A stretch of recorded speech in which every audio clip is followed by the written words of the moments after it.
some of the areas and research that you've been doing, both through books, of course, but give us an outline of some of the main areas that you've been looking into. And I guess we can call it kind of your main thesis or main theory, Anthony. Okay. The theory behind both of my books, I term it cheating the ferryman. Now, by cheating the ferryman, what I mean is that probably you guys who are aware of the ancient Greek myths will know the story of the river Styx and the idea of Charon the boatman. Now, what you probably are not aware of is that in ancient Greek times, what used to happen was that the family of the deceased person would place a small coin called an obolus underneath the tongue of the recently deceased person. The reason they would do this is the obolus was supposed to be a payment, because when the person found themselves in the netherworld, as it were, they would find themselves in front of a river and the mists would open and a boatman would appear. And they would realize that they'd have to pay the boatman to cross the river Styx into the land of the dead, Hades. And what they'd do is they'd take the coin and they'd pay the ferryman, and the ferryman would take them over to the land of no return. Now, what I suggest in my theory is that, like most myths, there is a grain of truth, a story within the story there. And I suggest that something very peculiar happens to human consciousness at the point of death, which allows us to cheat the ferryman. We don't pay him. It was interesting when you mentioned that I deal with life after death. That's probably a misconception, because I don't. I deal with a potential scientific scenario that suggests that we may all be immortal and we in fact never die because we never get to the point of death.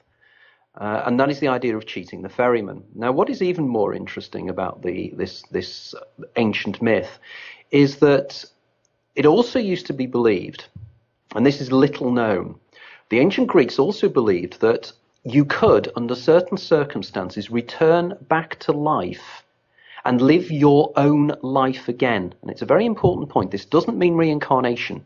What the ancient Greeks believed, particularly the Stoics, was that you would go back and live your own life, a literal recreation of your own life from the moment of your birth to the moment of your death. Now, in order to do that, you had to drink the waters of another river, which was called the Lethe. Lethe.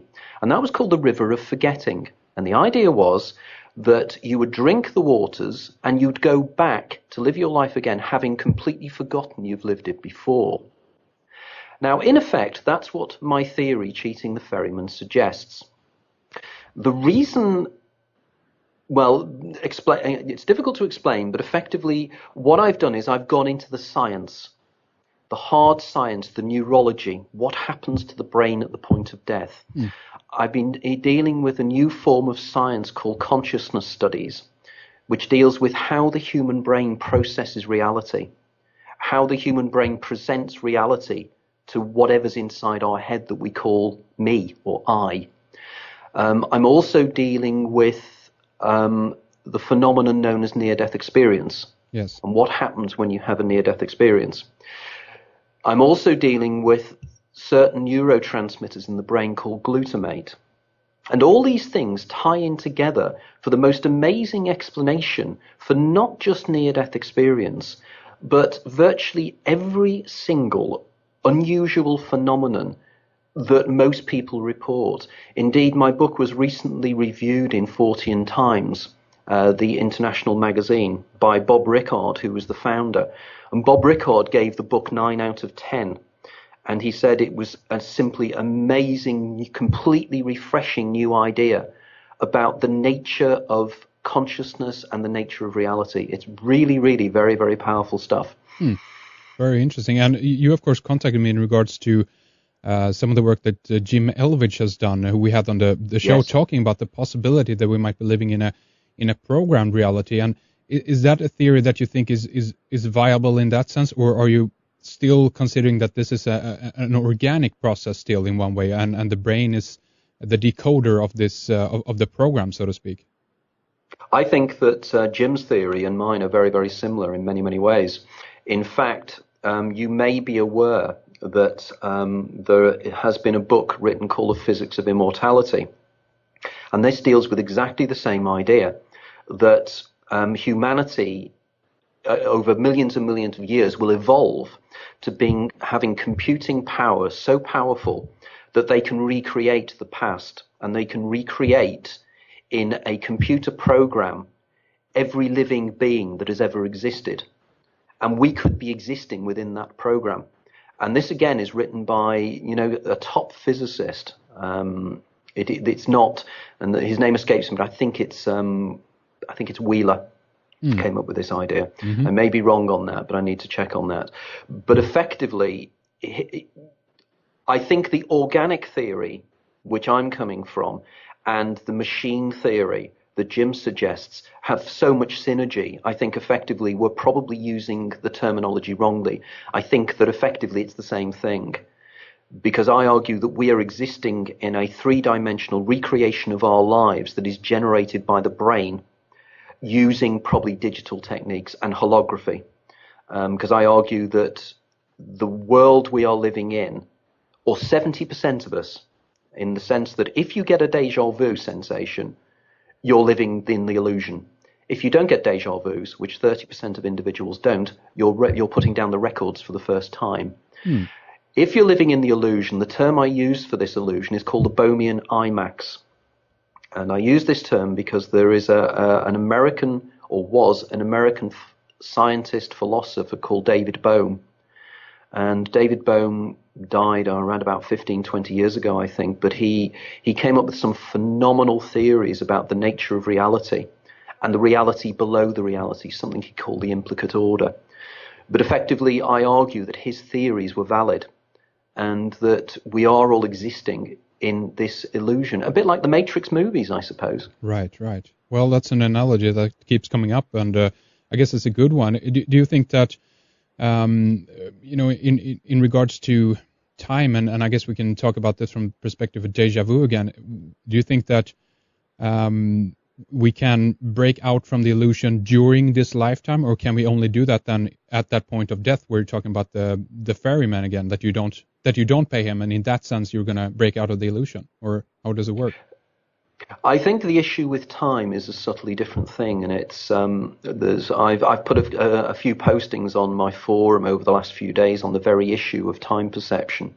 I suppose because I'm building up, because I'm doing a platform event at the National Theatre in London on the 24th of July, and I'll be on stage with particle physicist Professor Jeff Forshaw, and in that I'll be discussing time, its perception, the psychology of time, the philosophy of time, and the nature of time itself, when you take into account the latest implications from particle physics, and the idea that time in the world of particle physics doesn't exist.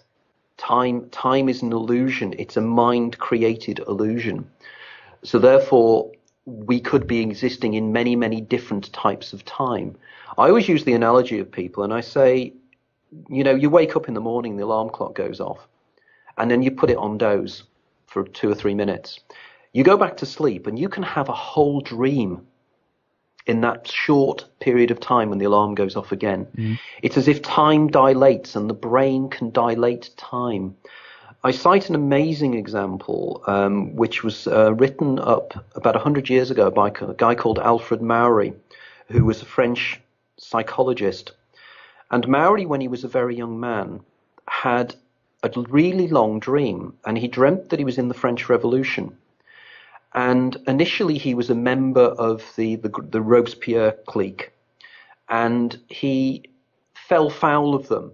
And they had a whole story about his life, and he falls foul of them, and he ends up being tried. And there's this massive show trial that he dreams about, that he lives through. He defends himself. He's found guilty. He's driven through the streets of Paris in a tumbril. He's taken to the Place de la Concorde, the Place de la Bastille, I suppose, and he is about to be guillotined. He places his head on the guillotine, and as he does so, he feels the guillotine hit on the back of his neck. And he woke up, and what had happened was the bed board had fallen and hit him on the back of the neck.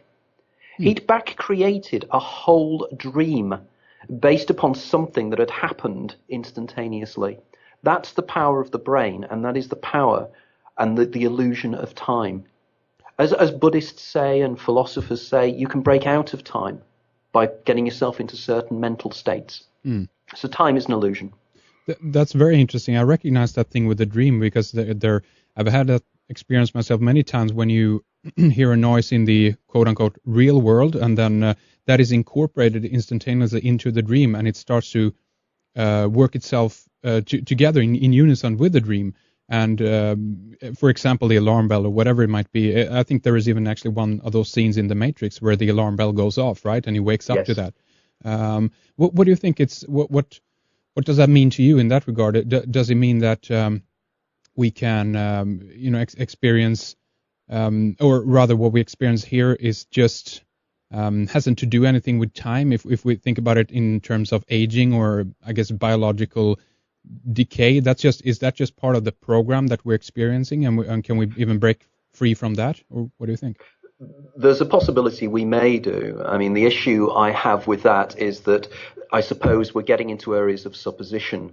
What I always try to do is to stay as best I can within the science, in that we, on my forum and on my blog site, we play around with theories. And we will come out and spin out with these ideas all over the place. But effectively, if we can't show it to be scientifically valid, we tend to put it to the side, and we tend to put it as part of philosophy or theology. Not saying that philosophy and theology is not important, but it's a different way of viewing things. What we're trying to do with Cheating the Ferryman is to try and come up with a solid base theory that we can take to scientists, who will turn around and say, well, yes, it does make sense. Indeed, we have particle physicists on my forum, and I'm in touch with quite a few particle physicists around the world as well, because they're very intrigued by the implications for particle physics for the things we're doing at the moment and the ideas we're generating. But I have to keep stressing to everybody listening out there, this is a theory. Yes. It is nothing more than that. It was how it started was, and I suppose that's where we're needing to move to now, is that around about 10, 11 years ago, I wanted to write a book, but I didn't know what I wanted to write about. It's one of these curious driving feelings I had that I needed to write a book. And the thing that really drew me in was déjà vu, because I really wanted to know exactly what déjà vu was as a sensation, what it really meant neurologically. And was there an explanation for it? I mean, do you get déjà vus? I used to have them a lot, actually, more than I do these days. Probably ended a few years ago, but very rarely these days. Do you mind me asking how old you are? I'm 29. That's interesting. You are very much in keeping with how the statistics go. As you get older, the number of déjà vus drops off. And indeed, they only start coming back again when you start to get towards the end of your life.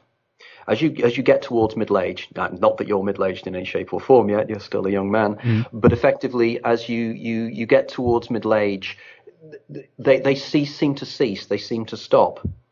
And there's a very good reason for that, and it's going right into the nub of my theory, because, and this is where I bounce off into all kinds of places, by the way, because that's what I do, because the theory is so huge, we can go off into any path you want. But effectively, the reason why that happens is that when you live your life again for the second or third or fourth, however many times you live your life, in the final seconds of your real life, when you're living within the Bellman IMAX, it's like living within a supercomputer game that all the events have been pre-programmed in. You know the way when you play a first-person computer game, everything's programmed, so any choice you make is already within the program. Yes. I argue that's the same with the Bellman IMAX, that there is every single option that can be taken in your life has already been taken by a version of you. Again, it gets complex here, but within the Everett Many Worlds interpretation of particle physics, there is literally millions and millions of Henriks and Antonys having this conversation. And we're all living in slightly different universes. Now, all those universes are out there, like, as the Argentinian writer George Borges called it, the Garden of the Forking Paths. There are all these paths out there that we can follow. Now, we can change those paths if we listen to the subject of my second book, which is a being I call the daemon, which is your own higher self.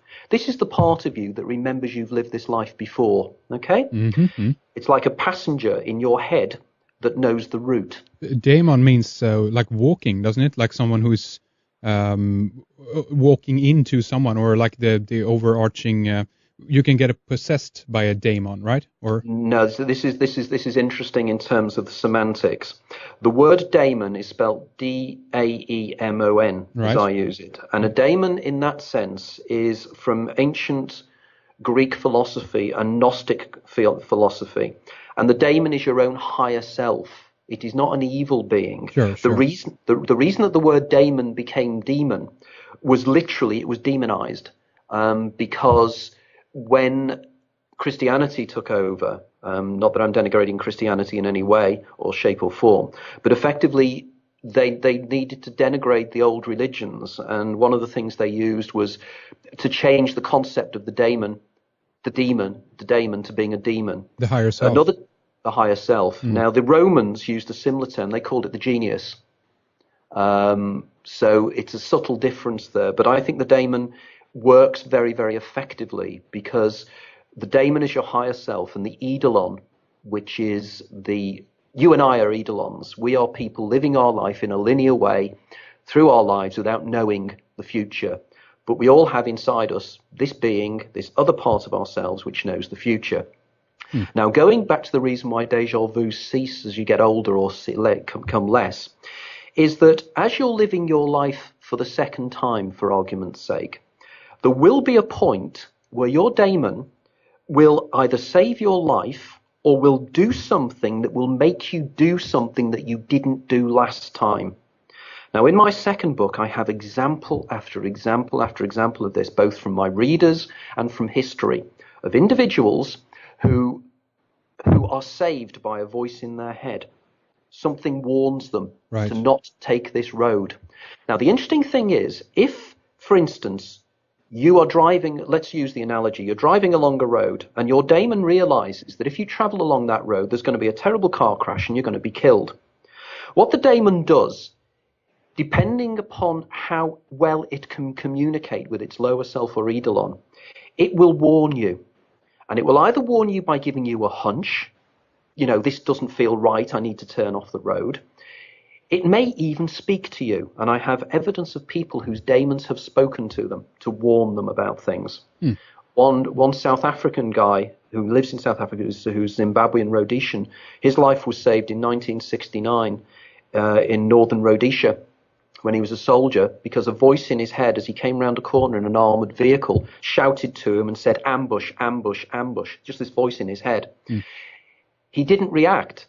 So something pushed him off the top of his armoured vehicle just as the bullets crashed into the back of his seat. Saved his life. Now, going back to our analogy, that means that at that point, that man's life was changed forever, because in his last life run, he was killed. The next life run, suddenly, it's a new life. He's turned off, metaphorically, off the road. So in which case, it means that your daemon no longer knows what's going to happen next, because it's a new life, and you won't remember it subliminally. So you don't get any more déjà vus, because suddenly your life's different. Do I make sense there? That you can only remember something if you've experienced it before. Right. See what you mean. Yeah. But if your daemon changes it, suddenly your daemon and yourself have turned off the road and you're on a new route. And the déjà vus only really start again when your daemon, when you get towards the end of your life, your daemon's starting to prepare you for going round the Bohemian IMAX again. And it starts to give you hints, and that's when it starts to manifest these strange sensations. Like you hear people get ideas they're going to die. There is for instance, in Eastern European legend, there's the myth of the doppelganger. Yes. The idea you see your own double, you're going to die. That's the daemon warning you are about to die. It manifests itself and it warns you to get ready to die or to approach death, to go round and live your life again. Does this all make sense? Because I'm bringing in information from lots of places. I think it's very, very interesting hearing about this. And one thing I want to ask you about is regards to these millions of different versions that you mentioned before, that you and I can have this conversation, but in multiple, versions, millions of versions.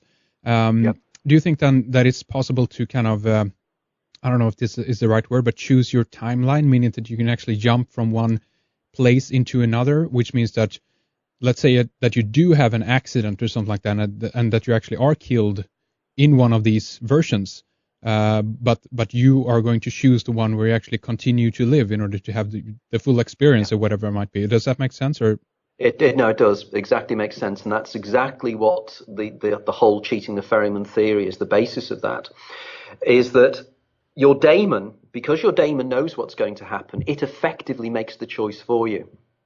So the daemon will warn you and will allow you to continue existing in a different universe, not the universe that you died in, and you move across into an alternative universe.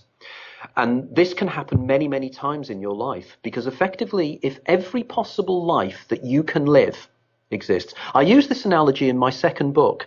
I say to people when they're reading the book that there are as many versions of them as there are words in the book, because there will be a version of them that would read so far in the book and stop. And so literally everything that you can live. And again, your listeners may say, oh, come on, this is nonsense. This is not. This is science. This is the only way at the moment that particle physicists can explain the behavior of subatomic particles is by using this thing called the Everett many worlds interpretation. They have two options. Either the universe is created by the action of a conscious being observing it, yes, or the universe splits into millions of copies of itself a second. There is no other options except the possible third option, which is David Bohm's implicate order. But my theory incorporates all three of these. I think that in different circumstances, all three theories are valid. Because, for instance, have you heard of Schrodinger's cat? Absolutely, but tell us for the audience that might not be familiar with this. Okay. Schrodinger's cat, Erwin Schrödinger was a physicist in the 1930s, and he had profound problems with the latest ideas at that time of particle physics, something called the Copenhagen interpretation, which was something put forward by a guy called Niels Bohr and his associates, ironically enough, in Copenhagen, although recently I've discovered that it was suggested first in Belgium in something called the Solvay Conference. But what Bohm said in principle is that all particles, electrons, photons, even, they've discovered recently, even atoms, these things can be a wave and a particle, depending upon whether they are observed or not. Yes. In fact, as you know, light can be both a wave and a particle. And what they found is the thing that makes a wave, which is a wave in something else, become a particle, which is a point object, like a photon, is the act of observation by either a machine or by a conscious mind. Okay? Now, Schrödinger came along and said, this is utterly ridiculous. And Schrödinger was very much in agreement with Einstein on this, as Einstein once turned around and said, this is utterly ridiculous. It implies that if I look away, the moon isn't there anymore, right. which is the implications of what Niels Bohr was saying. Yes. It's the idea of the light in the fridge. If you close the fridge door, is the light on or off? We'll never know. Same kind of analogy. So what Schrödinger said was, look, I've come up with this thought experiment. And what we do is we'll place a live cat in a box. And we'll seal that box so nobody can see inside it. And inside that box, there will be a small hammer, and underneath the hammer will be a phial of poison, cyanide. Okay? And the hammer will be attached to a sensor, and that sensor will trigger depending on whether a particular subatomic particle decays or not. Now, what they do is they would calculate that they know that in the next hour, this particle will either decay or not. Okay? Yeah.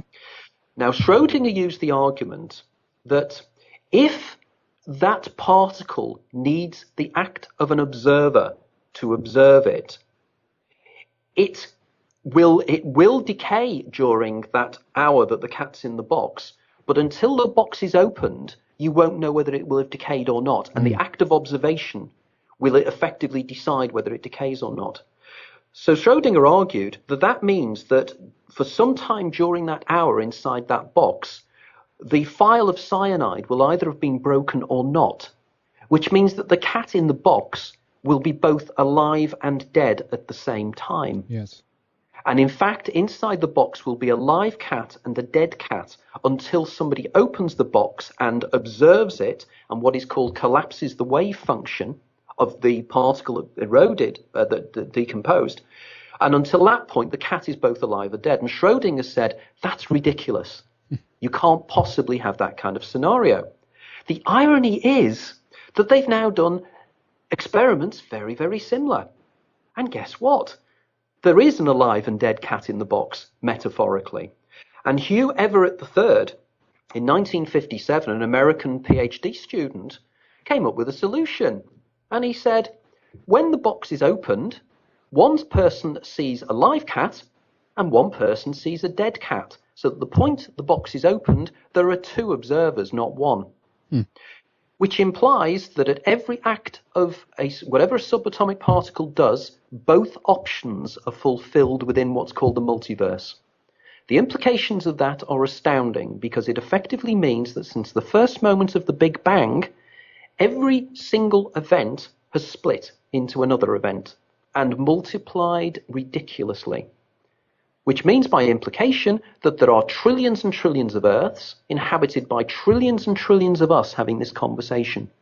So that means it's very simple that you and I could fulfill, or a version of us could fulfill, every possible outcome of our lives. Indeed, somebody recently said in an article I read, again, hard physics, this wasn't a jokey thing, this was a book on physics, and he said it's amazing to think that in some universe there's a guy that wins the Euro lottery every week, and he doesn't even think it's weird. Right. I mean, and that's true. That's the implication of it. It's very, very, very, very strange in that sense. And in regards to, if we talk about Schrödinger's cat again, the idea that the decay there of the particle, and that this happens because of, are you saying by observing this, or do you think that it's enough with the awareness of that this is the case, so to speak, that this is what is going on inside the box, and only by just knowing that our awareness is enough to make the decision, or is it strictly an observing act that goes on here? This, if you read any books on particle physics these days, this is the big issue. The big issue is what constitutes observation. Is observation the object that does the measuring inside the box? Can the cat itself be an observer? And nobody's really been able to answer this question as to what constitutes an observer. But what is fascinating, this is one thing that you might find amazing, is that you know that light can be a particle or a wave. Yes. And there's something called the twin slit experiment, whereby you fire a light beam through two slits, and then the light beam goes through, and then a pattern is made on something the other side of the two slits. Now, what is weird is that the light seems to travel as a wave and it arrives as a particle, which sounds very, very odd. And what they try to do is, in order to try and see whether it's a wave or a particle or not, they placed a sensor, or they place a sensor in the two slits to spot. You were just talking about the twin slit experiment, and maybe you can just do a quick recap on that and proceed. Okay. The twin slit experiment, it's to do with the duality of light waves. And in fact, it's not just the duality of light waves. They've now discovered that even molecules have this duality, which is even weirder, which have massive implications for the nature of reality. But if you have two slits, and behind the two slits you have a board that you can reflect the two slits out. What they do is if you fire one photon at a time through the light, through the two slits, what you find is that even a single photon will go through both slits at the same time, even though it's one photon, which of course is impossible but that's what it does. The only alternative could be that it's a wave, in which case a wave would go through both slits. So in order to test it out, what has been done is you place a measuring device or a counter or something of that nature at one of both the slits to see which one the particle goes through. If it is observed, the particle ceases to be a wave and becomes a particle and goes through one slit or the other. If you put the monitor away and turn it away, it goes through as a wave. So in which case the particle knows whether it's being observed or not and decides whether to be a wave or a particle. Now this is really freaky stuff, and it's if you start thinking about this, you really start to get rather worried about the nature of what we call reality. Yes. In fact, many particle physicists have said, this is just completely doesn't make any sense because our brains can't understand it. Because the amazing thing is, this idea of whether it's a particle or a wave, there's been work done now in Switzerland with things called buckyballs. And buckyballs are large molecules. And these large molecules only become solid molecules when somebody observes them. When they're not observed, they're waves. Which means that reality, if this is correct, and they've got no reason to think otherwise unless they take the many worlds interpretation, is that when you are not looking at something, it's not there. It is a wave of probability. And this is mind-blowing stuff.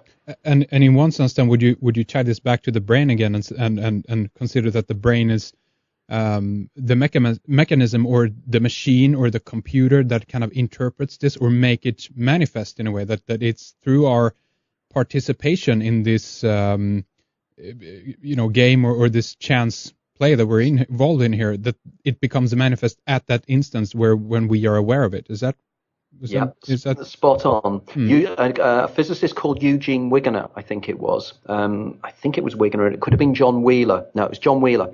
And John Wheeler came up with the idea, called it the participatory universe. And the participatory universe is the idea that matter is brought into existence by mind. In fact, Wheeler, and I can't go into in detail now, but I do have a section of this on my blog site.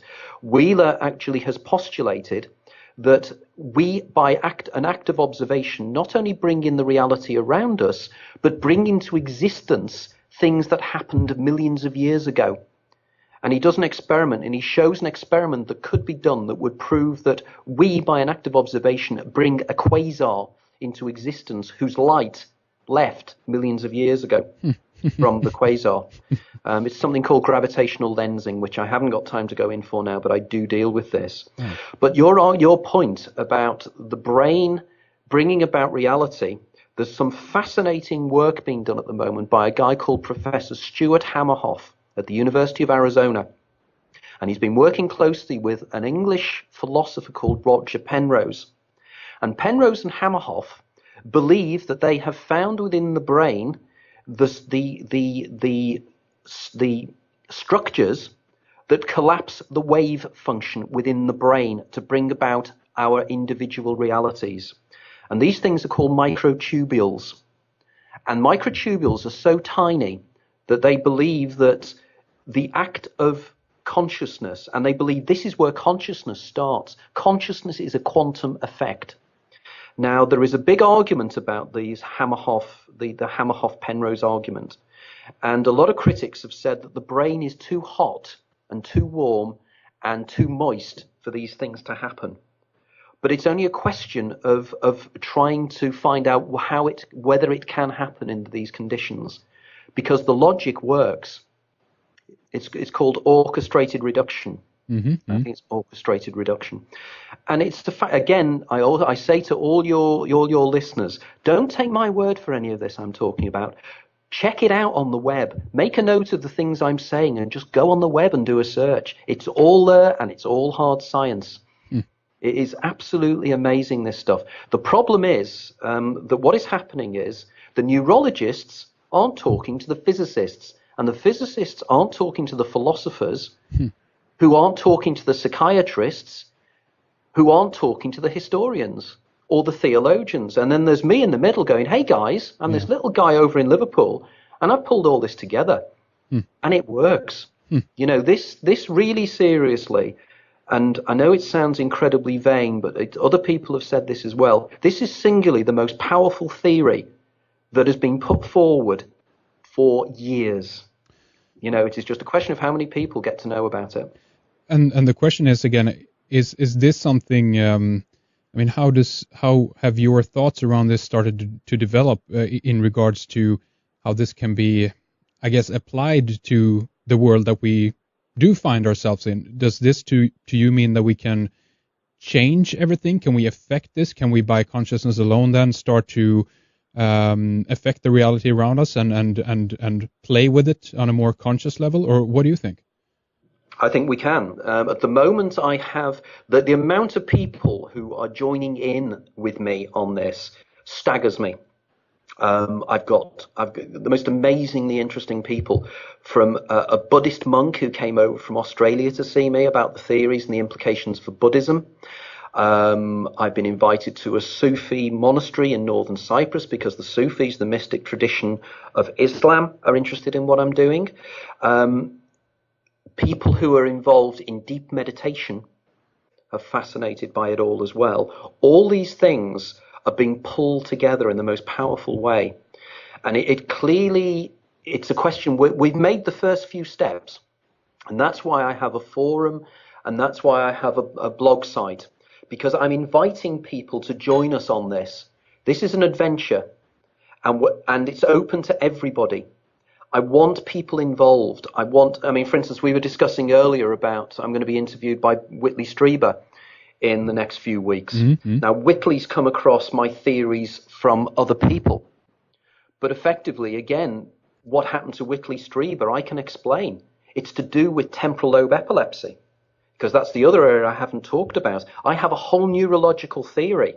I have a theory about neurology that can possibly explain migraine, temporal lobe epilepsy, schizophrenia, bipolar. I've got medical professionals interested in this at the moment. I've got temporal lobe epileptics that I deal with, who, there's one guy on my forum, for instance, that's been on recently. He's got TLE, temporal lobe epilepsy. He's deja vuing hours in advance.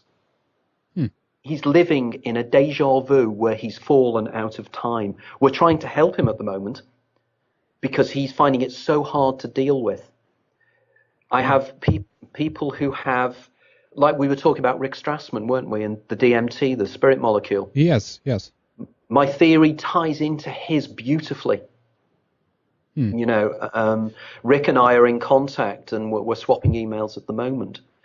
And regards, if we talk a little bit more about temporal lobe epilepsy, is that is it because of some kind of chemical imbalance that this means that the person is then jumping back and forth in regards to these different realities, or how do you interpret this? Is this an error, or is this meant to be? Is this the experience that they're having? Because some of these people are actually trying to, well, through their experiences, they're actually learning and figuring out the nature of reality, right?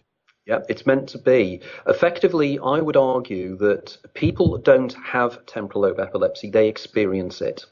Now, anybody out there that has temporal lobe epilepsy will know these things, because I have temporal lobe epileptics that end up at my talks and don't even know why they're there. And I argue that the reason for this is that there are two sides to the brain, right and left hemisphere. Well, I don't argue, that's a known fact. And the two sides of the hemisphere are two hemispheres are joined together by something called the corpus callosum.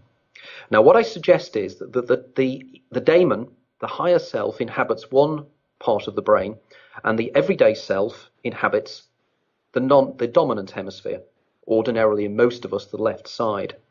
Now, the corpus callosum is the thing that holds the two sides of the brain together. There is another thing underneath, but that's irrelevant, really. It's just the main thing that holds the side of the brains together. Now, what I argue is that depending upon the chemical makeup within the brain of an individual will depend on the communication channels across the corpus callosum between the eidolon and the daemon.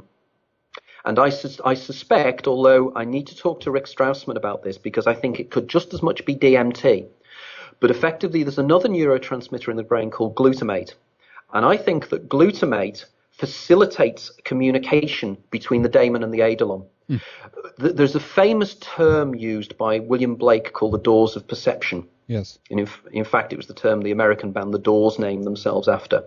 And William Blake said if the doors of perception were flung open, man would see the universe as it is, infinite. And what I argue is that when you have initially, I call it the continuum of creativity, or transcendentalism. And what I suggest is that depending on how much of these chemicals you have in your brain will depend on how wide the doors are open, how wide the communication channels are.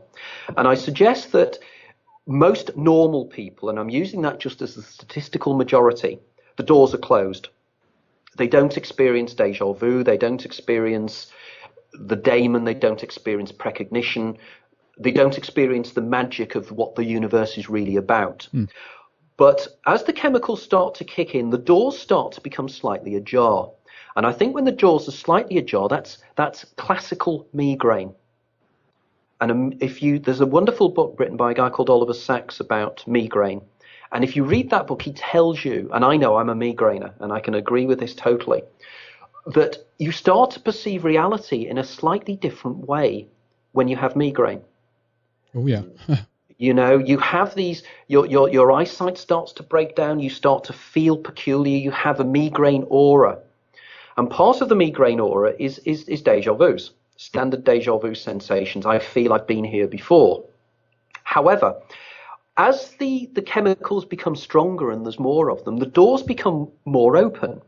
And that's temporal lobe epilepsy. Because with temporal lobe epilepsy, I don't know if you know about temporal lobe epilepsy, but ordinarily, somebody who has pure TLE only has absences. They have petit mal. They don't have grand mal seizures where they fall to the floor. Okay. All they do is they stare at you for a second. And the interesting thing is, and temporal lobe epileptics have told me this time and time again, if you're talking to a temporal lobe epileptic and they go into a petit mal seizure, they'll just stare at you for a split second. They're away for hours. They're absolutely away forever. One of my individuals turned around to me and she said when that happened to her the first time, she was away for what felt like 7 or 8 hours. And it was literally 0.5 of a second as far as her friend was concerned. And the world she saw when she was there was frozen in time. Everybody around her had frozen. She thought that somebody had just suddenly switched off and taken a photograph of everything around her. Do you know if she could like walk around and look at different things, or what's the nature of this? Well, this was weird. There's an interesting story to this. I call the lady Margaret purely and simply for her own protection. But she phoned me up one day because I normally work as a management consultant and she was working for a recruitment consultancy. And she phoned me up and she said, Tony, are you looking for a job at the moment? And I said, well, no, I'm not, because I'm writing a book. And she said, what about? And I said, well, don't really know where I'm going with it at the moment, but at the moment I'm reading a lot about temporal lobe epilepsy and it sounds quite fascinating. She went really quiet and she said, need to meet up with you. And I was living down in Horsham in West Sussex at the time, down in the southeast of England. And I arranged to meet her near Gatwick Airport in a hotel. And she walked in, Margaret, and she sat down and she said, the reason I needed to speak to you was that I've recently been diagnosed with temporal lobe epilepsy. And everything you were saying to me is actually what is happening to me. So I turned around to her and I said, can you explain exactly what happened to you? And she said, I was in a canteen at work and my friend was sitting opposite me and she was about to pour a cup of tea. As my friend went to pour the cup of tea, I felt a snap over my left ear. Right ear, I should say. Snap over her right ear. She then looked at her friend and her friend had frozen. She'd frozen in place. Margaret could hear a low humming noise all around her. And then she looked at her friend and she realized that her friend hadn't frozen, but she was moving incredibly slowly. And then she looked around everybody else in the room and they were all doing the same. And then she realized to her absolute horror that the humming sound she could hear were people talking. Her metabolic rate had gone to such an extent that she'd fallen out of time. She said she was there for hours and hours and hours watching her friend pour the cup of tea.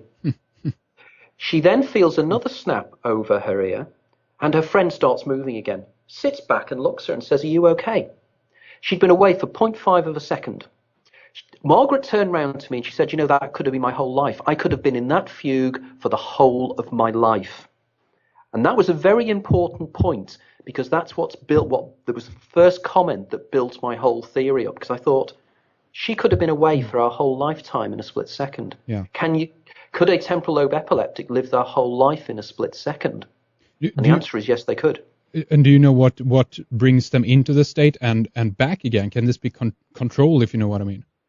The irony is that many temporal lobe epileptics, it can be controlled by drugs, but many temporal lobe epileptics I'm in conversation with don't like it. There's one lady who's had part of her temporal lobes cut away in a very radical operation to stop the seizures, and she feels that something's been taken away from her, because these guys are precognitive.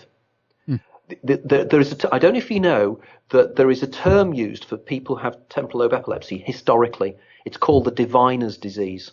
Really? It's because they see the future. It really is incredible. You go through history and you look at all the major religious leaders of history.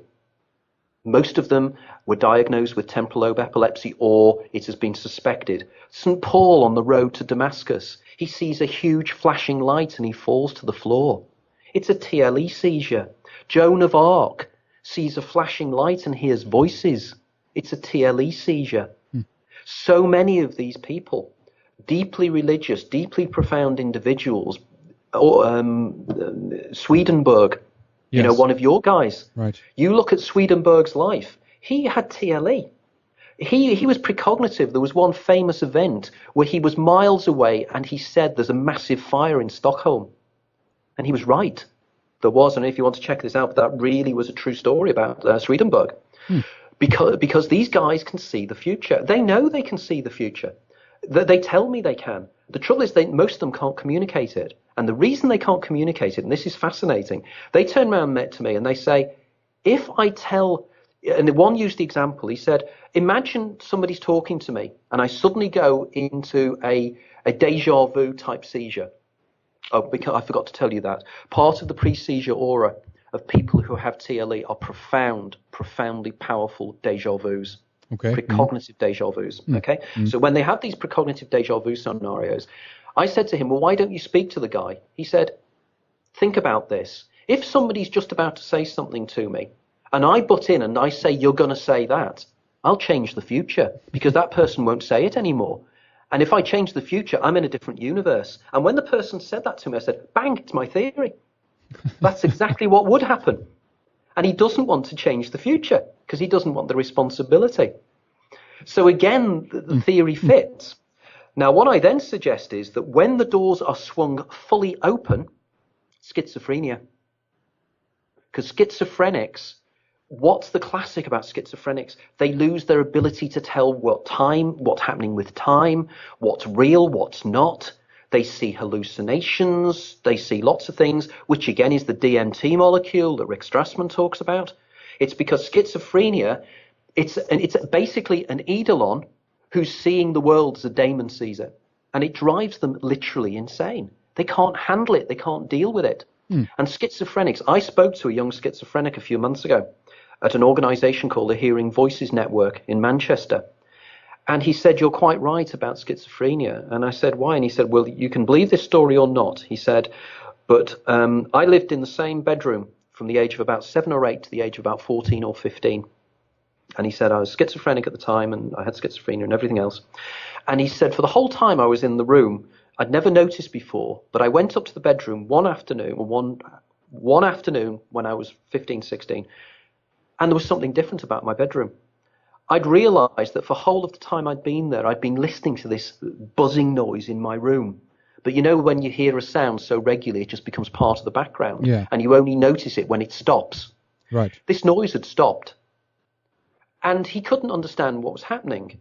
It goes dark later on that night, and he goes up to his bedroom to switch his light on. Didn't work. There'd been a power cut. He was hearing electricity in the wires. Vincent van Gogh, it has long been considered that Vincent van Gogh had temporal lobe epilepsy or extreme schizophrenia. Starry, Starry Night, his famous painting, they've done some analysis work on it recently. He was painting cosmic rays. He was perceiving because he could, rays. yeah, he could actually see it, right? Yeah, because he could see it, because his perception levels, his perception had moved on to the demonic, into the higher level. And I believe this is why people, when they do deep meditation, when they develop themselves into higher levels of consciousness, they are opening up their channels of communication to their higher self, to their daemon, but they're doing it by training. And it's basically what we can say is the bandwidth of perception, meaning that we all, it's all there around us all the time, right? But only some people can access this and tap into it. And this is one of the things that I think Strassman also has elaborated on, that if we take the DMT or, you know, whatever substance it is that actually makes all the neurons in our brain active, and we just can perceive so much more than we can normally, right? That's exactly it. And I totally agree with Rick. I mean, I'm going to send him a paper in the next few days discussing why my theory supports his and vice versa. But what I suggest is the reason why the external world looks so odd to schizophrenics and everything is it's a hologram. Because the Bohmian IMAX, this illusionary world, this three-dimensional brain-generated illusion that we exist in the final moments of our life, according to my theory, it's generated by the brain using holographics. And as we know with a hologram, if you look at a holographic picture using laser light, you see the three-dimensional image, which is what we see. But if you take the laser light away, what you see is swirls. You know, it's not a picture at all anymore. And that's the real reality behind the reality, the illusion. For instance, do you know that if you I don't know if you know about this, you know, you have a picture, a holographic picture. If you smash a holographic picture, you would naturally assume that the bits of the picture would be a bit of the picture. It's not. You smash a holographic image, you have the image itself in each of the bits. Yes. Okay? Yep. This is exactly what David Bohm, the particle physicist, argued is how reality works. Reality is like a big loop. Everything is inside everything else. It's what he calls the implicate order. You know, Richard Blake had the wonderful line to see heaven in a wild flower. Blake was a Gnostic, which is something I haven't even come on to yet. But effectively, again, because Blake was one of these guys that he had something strange with his brain that fills in my theory. I have a chapter on in my latest book on William Blake. And Blake is a classic example of how my theory works. The classic of all examples of my theory, by the way, is the Philip K. Dick, the American science fiction writer. I need to check on that. But effectively, I think the organic theory, which I'm coming from, and the machine theory that Jim suggests have so much synergy. I think effectively we're probably using the terminology wrongly. I think that effectively it's the same thing, because I argue that we are existing in a three-dimensional recreation of our lives that is generated by the brain using probably digital techniques and holography. Because I argue that the world we are living in, or 70% of us, in the sense that if you get a déjà vu sensation, you're living in the illusion. If you don't get déjà vus, which 30% of individuals don't, you're putting down the records for the first time. If you're living in the illusion, the term I use for this illusion is called the Bohmian IMAX. And I use this term because there is an American, or was an American scientist, philosopher called David Bohm. And David Bohm died around about 15, 20 years ago, I think. But he came up with some phenomenal theories about the nature of reality and the reality below the reality, something he called the implicate order. But effectively, I argue that his theories were valid and that we are all existing. Live your life again, having completely forgotten you've lived it before. Now, in effect, that's what my theory, Cheating the Ferryman, suggests. The reason... Well, it's difficult to explain, but effectively what I've done is I've gone into the science, the hard science, the neurology, what happens to the brain at the point of death.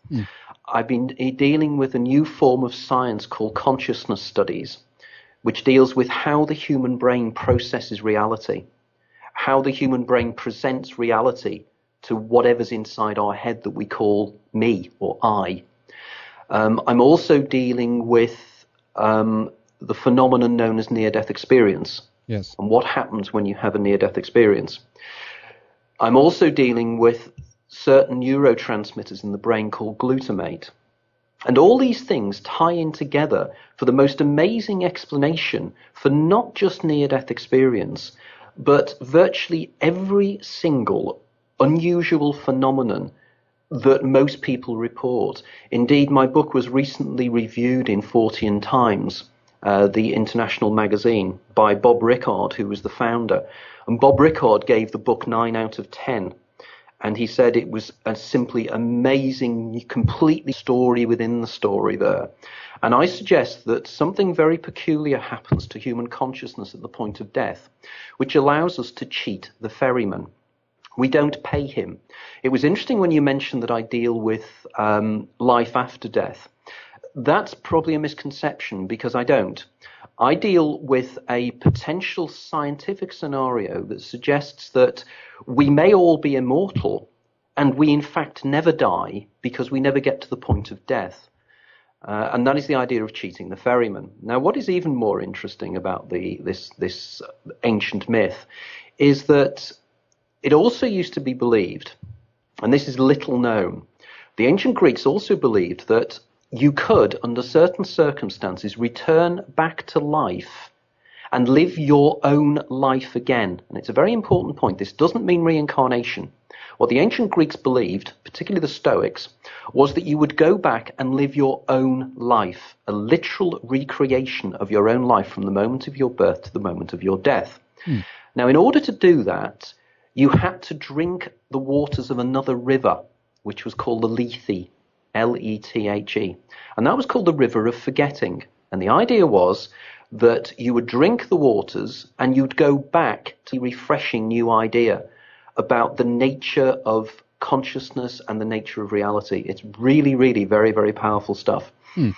Very interesting. And you, of course, contacted me in regards to some of the work that Jim Elvich has done, who we had on the show, yes, talking about the possibility that we might be living in a programmed reality. And is that a theory that you think is viable in that sense, or are you still considering that this is an organic process still in one way, and the brain is the decoder of this of the program, so to speak?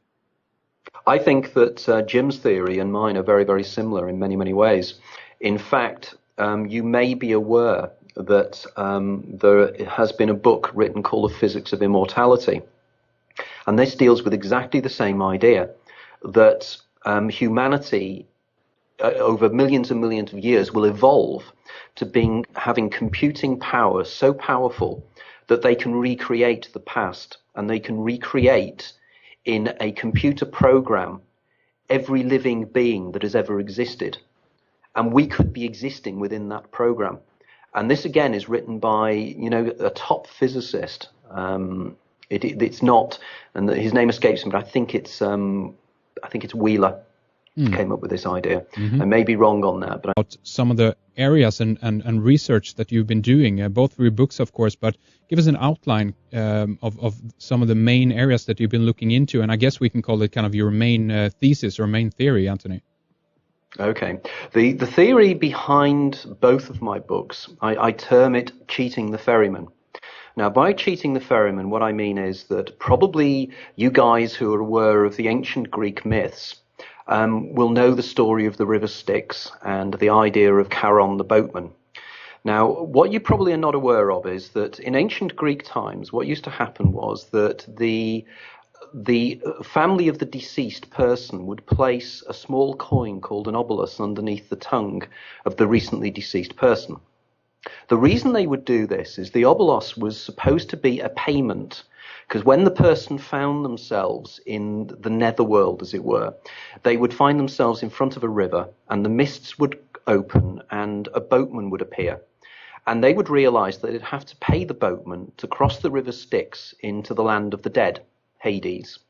And what they do is they take the coin and they pay the ferryman, and the ferryman would take them over to the land of no return. Now, what I suggest in my theory is that, like most myths, there is a grain of truth, a